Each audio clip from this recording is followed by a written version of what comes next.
So when she became interested in old garden roses, she dug up all of her azaleas and camellias, put them out on the curb, and she got very passionate about old garden roses.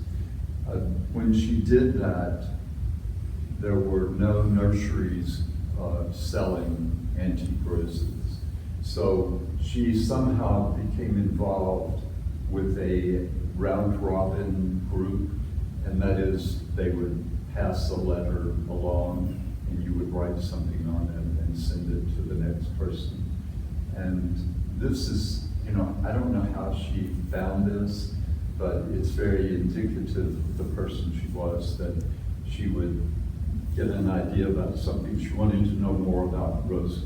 She wanted to collect old garden roses. She wanted to know where they were. She wanted to get cuttings from people. And so she found this group somehow. Can I go back and ask a question? Mm-hmm. You said, did you say she cleared some of the roses and put them out on the car? Yes. Not the roses. Not the roses. She was growing camellias. She had camellias and azaleas in her garden. And she had a small yard. So she dug them all up. And Did people pick them up? I don't know. Probably.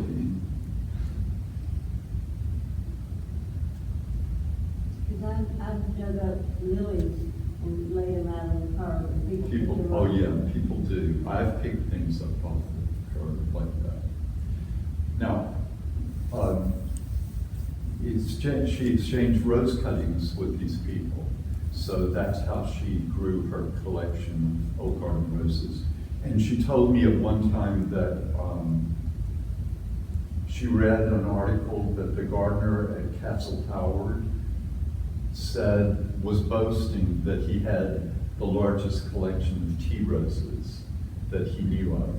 And she said, well, I thought I had a pretty large collection of tea roses. So she wrote to him and gave him a list of the tea roses that she had. And he wrote her back, and he didn't have some of the ones that she had.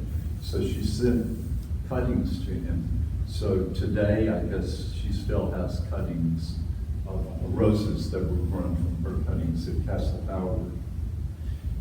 I already mentioned her activities as a rose rustler and her membership in the Shreveport Rose Society.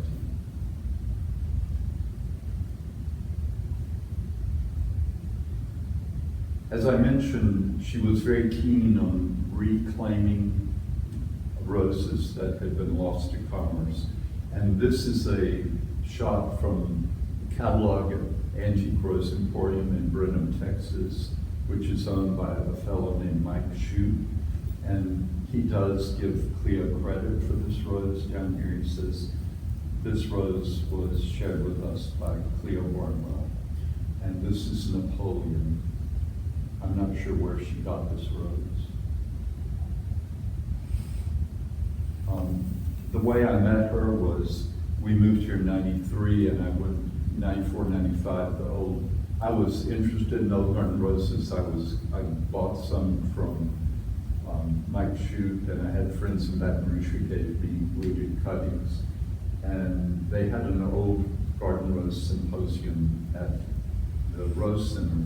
And of course, the Rose Center, the roses there are mostly modern hybrid roses.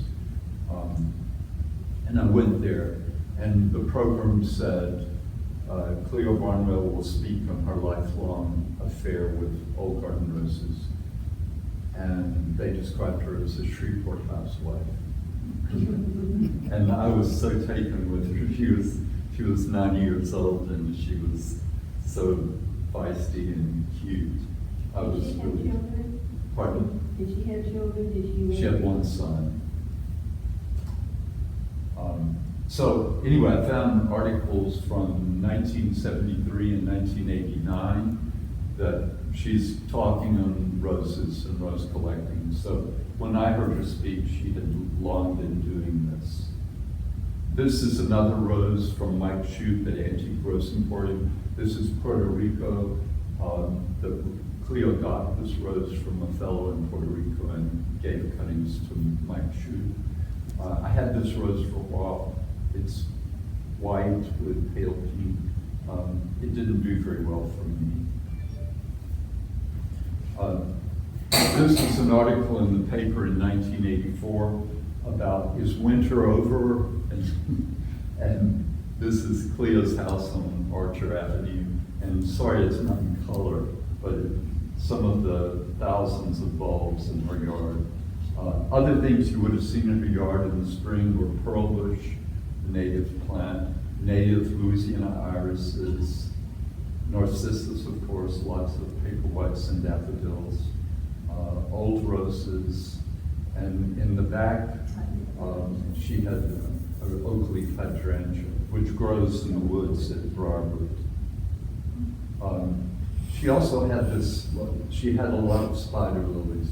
She had this particular lycoris, which was very unusual and rare and not in commerce. And she got it from a fellow in Nashville. And Greg Grant, she told me that Greg was coming to her house to dig this up because she wanted him to start propagating them. He had a nursery outside of Tile. And she had always told me I could dig up anything in her yard that I wanted, and I never did. And so the next time or a couple of years later, I got Plant Delight's catalog from Raleigh, North Carolina, and they only have things in their catalog that are not readily available elsewhere.